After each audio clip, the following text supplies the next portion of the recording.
dinhi sa kalibutan dunay mga tao nga dali kay maratol, nasa mga tao nga relax ra kay ba, di gyud maratol. Hay may mas daghan ang mga ratulon o ang relax nga tao, o maglinog ron saka managan mo o dili, mailhana nimo kinsay mga ratulon kay dagan magina, dagan siyagit pa gina. Nganong maratol man ang usa ka tawo sama ni Herodes pagkadungog niya nga, uy, nabuhi man tingali si Juan katong akong giputlas liog. Mura magnabuhi kay pagkadungog niya ni Hesus, pupariha magibuhat ni Juan nga magbubunyag, naratol siya. Hastang mga taga-Israel, mga tao dito, nangaratol sad pagka dungog nila nga mura manig si Elias ni balik, mura manig propeta kaniadto nga gipangpatay sad nato, mura magnibalik, naratol. Ang tao maratol basta imo ng huptan or angkonon ang mga butang sa kalibutan. Basta musugod na tag-angkon aning mga butang sa kalibutan, labi na ginang kwarta, gahom, kaning mga kalami sa kalibutan, pleasures and comfort, ato na ginang angkonon, unsa may mahitabo, maratol ta.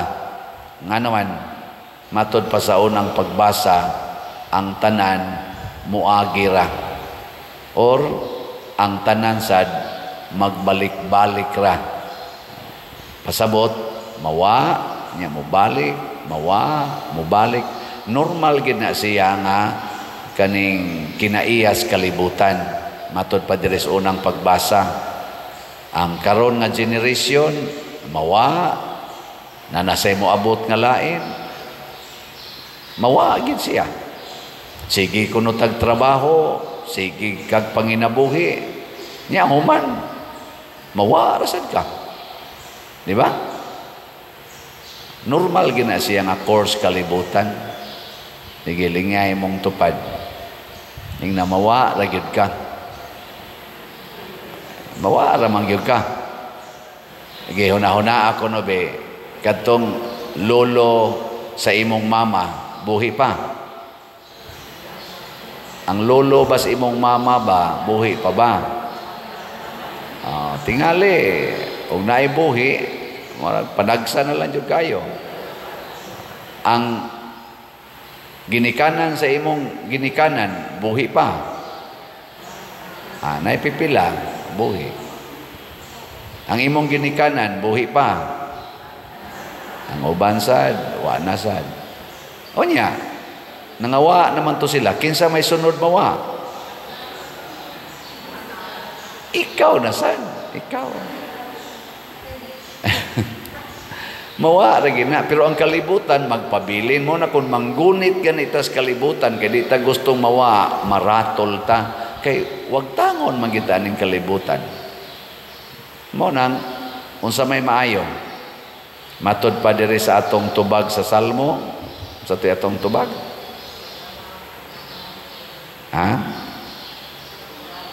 Sa tanang panahon o Ginoo, ikaw ang among dalangpanan. So ang ato ding huptan, ang atong dangpan, ang atong saligan, dili ning mga butang, mga tao, gahom o kanindot na kalibutanon. Di ta diha mo focus kay bawa manggod na siya god. Mawa ba? In relation sa atong kinabuhi, mawa na sila. Kinsa may dili mawa, kinsa may mag-uban gid nato hangtod gyud sa wa nay katapusan, ang Ginoo nga mao'y nagbuhat nato. Siya ay mag-uban nato, adto ta mo focus niya. Muna mahimog yung makahuluganon ang tanan atong buhaton kada adlaw basta nag-focus tas Ginoo. Basta ang atong gibuhat atong gipahinungod sa Ginoo, dili pahinungod sa atong kaugalingon. Doon nagyoy meaning. Dili ta mahisama diri unang pagbasa ngayon sa wa may kapuslanan kay sige kag kaon, gutomon ra gyapon ka. Sige kag tan-aw, di sad matagbaw imong tan-aw. Tan-aw na nimong suba, siging baha nga to padung sa dagat, wa sad na puno ang dagat. Ay matod pa niya, balik-balik lang kanang di ka matagbaw ba kay nga naman diha ra man ka nagtan-aw sa kalibutan. Pero tan-aw focus sa Ginoo. Nganong mukaon man ka karon.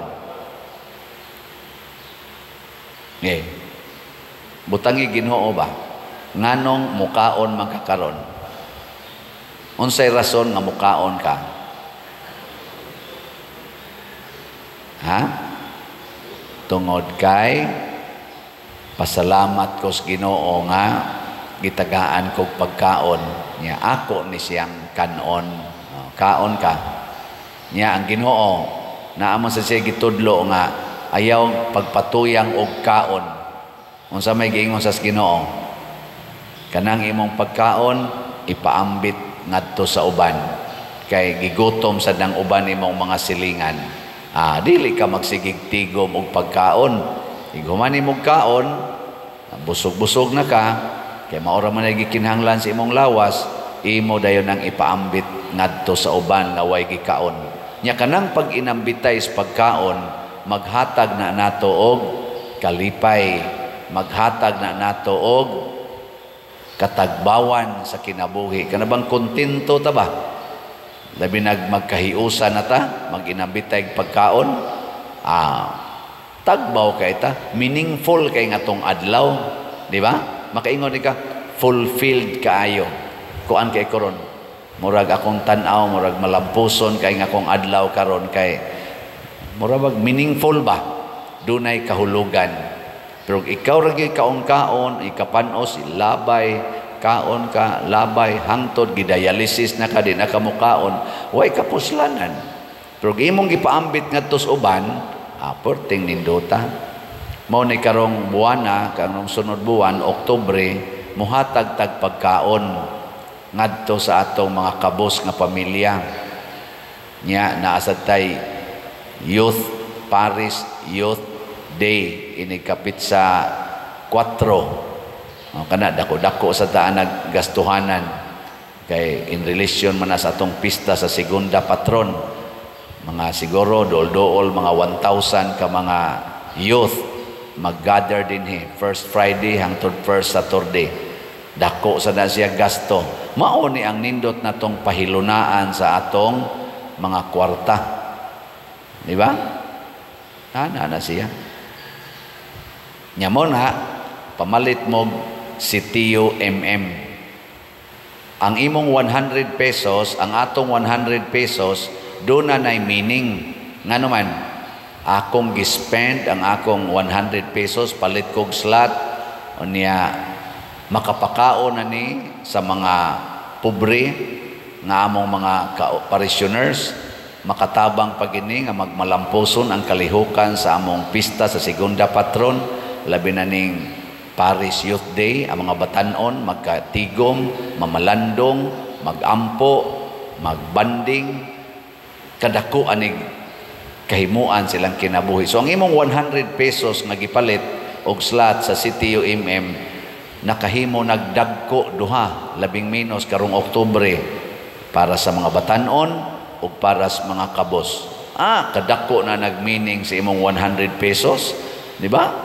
Unya doon na pag ikatulo kanang imong 100 pesos nga gipalit og si TUMM, makatukod nagbalay, sugod na sad sa buwan sa Nobyembre, magtukod na sad tag mga balay.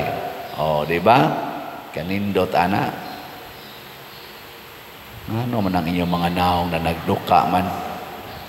Wa gi meaning.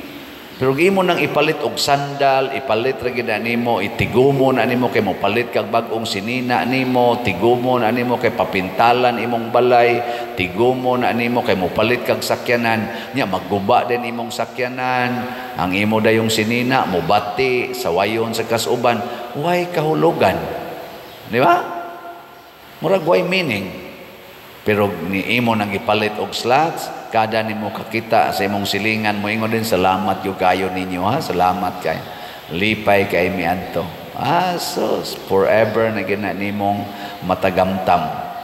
Ug mao na siya ang kanindot nga ang atong kinabuhi nakasentro dihas Ginoo. Unsa may mga planos Ginoo, mao nay atong sentrohon, dili ang atong plano kay sus mawara na kanang imong bana, kanang imong asawa na mawara na ayaw sentro diha. Nya nganong imo manang higugmaon imong bana? Unsa may meaning? Nga mawara man na siya tungod kay gisugo kas Ginoo. Nganong higugmaon man nagampingan man nimo imong asawa kay gisugo tas Ginoo. Nya inigbuhat na to ana mahimo dayong meaningful ang imong pagkabana, ma-meaningful ang imong pagkaasawa. Ako sad nganong sige man ko dinig project, sige mag-project, I believe gisugo ko sa Ginoo. Karon gisugo pa ko sa Ginoo para sa kalambuan aning bag-ong gasugod nga parokya kining San Vicente Ferrer Parish. Mo nang gatukod tag mga buildings o para ba na mabayre kay upam sad mahurot og kahalin atong SBF dag. Hot doon sa natong palit ang ato sang 500 pesos 500 pesos nakatukod og matawag 3-story with roof deck nga kumbinto nga dako-dako, mga average og mga 300 square meters ang iyang area. O di ba? Napatay elevator kanindot ana. Nganong luya mangyapon mo, wag yapon mo malit no. Malit, wag na paawan ipalit mo pero murag nagmahay. Ayaw, isentro laging Ginoo kay magsentro kas kwarta igor ka mayon. Tuan na hatag na nako anugo na atong kwartahay, nugo na ato. Pero magsentro kas Ginoo, yes, na fulfill ang planos Ginoo pinaagi sa among parish priest Father Siano na purma gid ang kumbinto. Na purma ba tong kumbinto? Nakasod na mo diha. Nakasaka na mga tubabaw. Wapa. Panaka mo dito. Iguma na lang, igandar na elevator. Mga last week of October, muandar na ng elevator. Niya kamoy unang musakay, putol din ang kable. Ari din mo padong sa ubos. Dili ay gitarong sa nanatog himo na unsa mo sad mo. Ato ang ginang gibuhat para di ta maglisod, mahug na noon. Kanang mao na ato nang gibuhat tungod kay we believe nga sugo na sa Ginoo alang sa kaayuhan sa tanan. Tanawa nga ato mga leaders pipila og di man kadaghanan diha nga nangalagad sa atong gobyerno nga nagsigig away, unsa may hinungdan sa ilang away? Ang ilang pagsigig kupot anang ilang dungog, ilang gahom ug ilang bahandi. Naa diha sila nakasentro sa pagsigig ilog ang nagkinsa gyoy mas gamhanan, kinsa gyoy mas kanaganing kwartahan, kinsa gyoy mas sikat. Naa sila diha nakasentro na nag-away na. Wa sila makasentro sa pag-alagad sigon sa sugo sa Ginoo. Tanawa ng mga government officials o bisan sa atong church officials nga ang sentro ang pagpangalagad sa Diyos nung pangalagad. Relax kayo, di ka kakita nila diha nga magkiglalis, di ka kakita nila nga magsigig tinudluay sa ilang mga tudlo, sininghagay anang nakuha ra ba social media. Wa sila diha. Nganuan, di na mo'y mo matter nila. Ang mo matter, kung naay opportunity to serve, ihatag nako ang tanang serbisyo. Tagbaw sila silang kinabuhi. Nganong makiglalis pa man ko, nga kontento man ko sa akong kinabuhi. Wa naman ko maratol, wa naman ko mahadlok. Hadlok day kog di ko mapili sunod.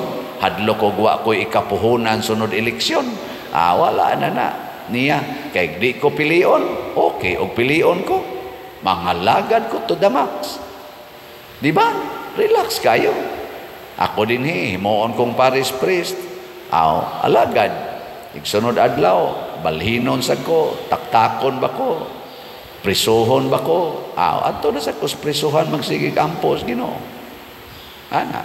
Or, mamatay ba ko karong gabi? Di. Mauna na siya. Ana raon ta, way ratulay. Sige, lingay imong tupad na sugot na kabalhinon, Padre Siano. Sugot ka. Nawa, di ba mo tubag na imong tupad, dugay na ko Dugay na kung gaantos anong paria dire. Pero may sa noon, kaya naman sa uban mo ingon, ayaw lang sa balhin pa dir. Oy, di ginakapugnan mo, agira lagi kita. Pero ang nindot, everyday na agitay meaningful nga gibuhat according to God's plan. Ug unsa man karon ang planos Ginoo, palit mog slot kay daghan tag gastuhanan karong buwan sa Oktubre ug sa Nobyembre. Nyag inyo nang buhaton, ang Ginoo mo imo tagbaw nato, ang Ginoo mo imo hatag og kahulugan sa tanan natong buhaton kada adlaw.